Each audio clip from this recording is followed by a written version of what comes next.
Hi all, இன்றைக்கி நம்ம பார்க்க போகிற topic transformation of interrogative into statement and statement into interrogative. இப்போ ஒரு சென்டென்ஸ் வந்து அஃபர்மேட்டிவாக இருந்தால் அதுக்கு வந்து ஆன்சர் வந்து நம்ம நெகட்டிவில் எழுதணும். அஃபர்மேட்டிவ்னா it's nothing but a positive sentence. டூன் இருந்தால் டோன்ட் அப்படி நெகட்டிவில் எழுதணும். டஸ்ன்னு இருந்தால் டசன்ட், டிட்ன்னு இருந்தால் டிடன்ட். அதாவது அஃபர்மேட்டிவ் சென்டென்ஸில் நாட் இருக்காது, நெகட்டிவ் சென்டென்ஸில் நாட் யூஸ் பண்ணி எழுதணும். இதுக்கு எக்ஸாம்பிள் பாருங்கள். Raju is writing the exam இப்படி ஸ்டேட்மெண்ட்டில் இருக்குது. இது இஸ் ரைட்டிங்கிறது அஃபர்மேட்டிவ் பாசிட்டிவில் இருக்குது. இப்போ அதுக்கு ஆன்சர் இன்ட்ராகேட்டில் எப்படி எழுதணும்னா பாசிட்டிவாக இருந்தால் நெகட்டிவில் எழுதணும்னு சொல்லியிருக்கேன். ஸோ வந்து இதில் வந்து ஹெல்பிங் ஒர்க் என்ன இருக்குது, இஸ் இருக்கா. ஸோ அப்போ is not subject. So isn't Raju writing the exam question mark, இதுதான் இன்ட்ராகேட்டிவ்.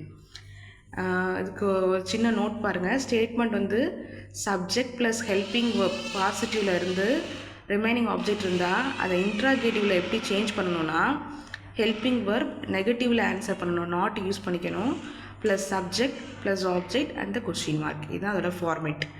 இதுக்கு second example, she will not be participating in the competition அப்படின்னு ஸ்டேட்மெண்ட்டில் கொடுத்துருந்தாங்கன்னா அதுக்கு ஆன்சர் வில் நாட்டுன்னு வந்து நெகட்டிவில் இருக்குது. ஸோ ஆன்சர் வந்து பாசிட்டிவில் இருக்கணும். பாசிட்டிவாக இருந்தால் நெகட்டிவ்னு ஆன்சர் பண்ணணும், நெகட்டிவில் கொஸ்டின் இருந்தால் பாசிட்டிவாக ஆன்சர் பண்ணணும். ஸோ இங்கே வந்து ஸ்டேட்மெண்ட்டில் வந்து வில் நாட்டுன்னு நெகட்டிவில் இருக்குது. ஸோ ஆன்சர் வந்து பாசிட்டிவில் ஆன்சர் பண்ணணும். So will she be participating in the competition question mark.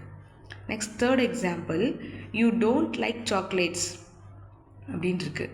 So டோன்ட்டுன்னு இருந்தால் நெகட்டிவ். ஸோ அதில் ஆன்சர் வந்து பாசிட்டிவ் எழுதணும். So do plus subject plus verb plus object. So do you like chocolates question mark. Fourth example, Veera loves வாட்சிங் movies. இப்போ subject வந்து வீரா, இதில் verb வந்து ஹெல்பிங் வெர்ப் கொடுக்கல, மெயின் வெர்பாக இருக்குது. ஸோ மெயின் வெர்பாக இருக்கும்போது நம்ம அந்த வெர்பை எப்படி வந்து நம்ம பிரிக்கிறோம் அப்படிங்கிறது தான் முக்கியம். இப்போ வீரா லவ்ஸ் வாட்சிங் மூவியில் வெர்பு வந்து லவ்ஸ். இப்போ இந்த இதில் வெர்போட எஸ் இருக்குது. ஸோ அதை எப்படி வந்து நம்ம டிஃப்ரென்ஷியேட் பண்ணணும்னா டஸ் ப்ளஸ் லவ் அப்படின்னு எழுதணும். இப்போ இதில் வந்து இப்போ ஹெல்பிங் வெர்பு கிடச்சிருச்சு, டஸ்ங்கிற ஹெல்பிங் வெர்ப் கிடச்சிருச்சு. ஸோ ஹெல்பிங் வெர்பு மெயின் வெர்ப்லேருந்து ஹெல்பிங் வெர்பை நம்ம எடுத்துட்டோம். ஸோ இதை எப்படி கொஸ்டின் மேக் பண்ண போகிறோன்னா இது வந்து அஃபர்மேட்டிவ் சென்டென்ஸ் பாசிட்டிவில் இருக்குது. ஸோ நம்ம நெகட்டிவ்க்கு மாற்றணும்.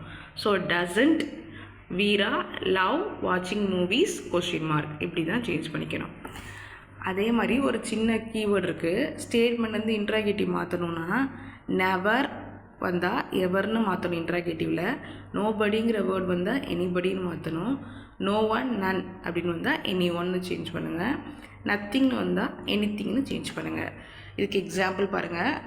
Dharani has never travelled by train. அந்த சென்டென்ஸில் நெவருங்கிற ஒரு வேர்டு இருக்குது. ஸோ அதை எப்படி நம்ம இன்ட்ராகேட்டிவில் மாற்ற போகிறோம் பாருங்கள். ஹேஸ் தாரணி, நெவருங்கிற வேர்ட் இங்கே எவர்னு மாற்றணும். Has Tharani ever travelled by train question mark. இந்த இடத்துல நம்ம வந்து நெவருங்கிறது வந்து நெகட்டிவ் சென்டென்ஸ் மாதிரி மீனிங். ஸோ அதையே வந்து நம்ம மீனிங் சேஞ்ச் பண்ணாமல் நம்ம எப்படி மாற்றுறோம்னு பாருங்கள். Next sixth one, nobody knows where the locker is அப்படின்னு ஸ்டேட்மெண்ட்டில் இருக்குது. இதை இன்ட்ராகேட்டில் எப்படி மாற்ற போகிறோன்னா நோஸுங்கிற மெயின் வேர்பை டஸ் ப்ளஸ் நோன்னு மாற்றிக்கிறோம். இப்போ டஸ் நோபடிங்கிற வேர்ட் எனிபடின்னு சேஞ்ச் பண்ணணும். Does anybody know where the locker is question mark. Seventh example பாருங்கள். No one was present yesterday. So no ஒன்னுங்கிறது எனி ஒன்று மாற்றணும். இங்கே ஹெல்பிங் வெர்ப் ஏற்கனவே கொடுத்துருக்கனால நம்ம ஒன்றும் ப்ராப்ளம் கிடையாது. So was any one present yesterday question mark. Eighth example, they found nothing in the picture. இதில் மெயின் வெர்ப் கொடுத்துருக்காங்க. ஸோ நம்ம வந்து அதை வந்து பிரிக்கணும். ஸோ ஃபவுண்டை வந்து எப்படி பிரிக்கலாம், did plus find found. So did they find anything, நத்திங்கிறது எனிதிங்னு சேஞ்ச் ஆகுது. Anything in the picture. Did they find anything in the picture question mark. That's all. Thank you.